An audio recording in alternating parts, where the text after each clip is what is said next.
अंग्रेजी कविताओं को पढ़कर उन्हें यह ज्ञात हुआ कि कविता में नक्श चित्रण के अलावा भी कुछ और होता है। वे उनके अनुकरण पर वैसी कविताएं लिखने लगे।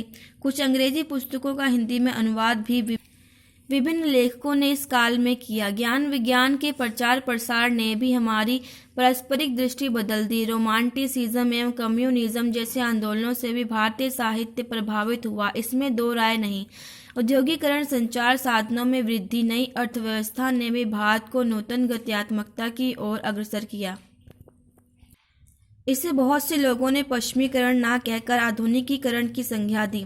वस्तुतः आधुनिकीकरण एक दृष्टिकोण है जो वैज्ञानिक सोच से बनता है और वह मूलतः इस लोक से संबंध होता है।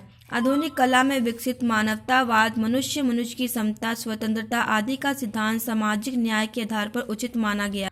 मध्यकाल तक भाव व्यक्ति का एकमात्र साधन कविता थी, किंतु आधुनिक काल में भाव एवं विचार दोनों की अभिव्यक्ति के लिए गद्य विकसित हो गया। यह इस काल की एक महत्वपूर्ण घटना है। काव्य भाषा के पद पर लंबे समय तक टिकी रहने वाली ब्रज भाषा को भी धीरे धीरे निर्वासित कर दिया गया और खड़ी बोली हिंदी का प्रयोग काव्य के रूप में हिंदी द्वितीय युग से प्रारंभ हुआ। आधुनिक युग की मूल संवेदना के रूप में स्वतंत्रता प्राप्ति की इच्छा को रखा जा सकता है। राष्ट्रीयता एवं स्वाभिमान की भावनाएं जो इस काल में विकसित हुई, इसी का परिणाम मानी जा सकती है।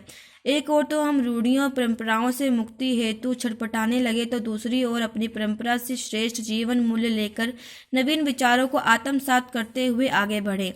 यही नवजागरण का स्वर हमें आधुनिक काल के साहित्य के केंद्र में दिखाई देता है। कविता, निबंध, उपन्यास, नाटक सब इसी से ओतप्रोत हैं। यही हमारी आधुनिकता का केंद्रीय भाव भी है तथा यही आधुनिक काल के उदय की पृष्ठभूमि भी है। धन्यवाद।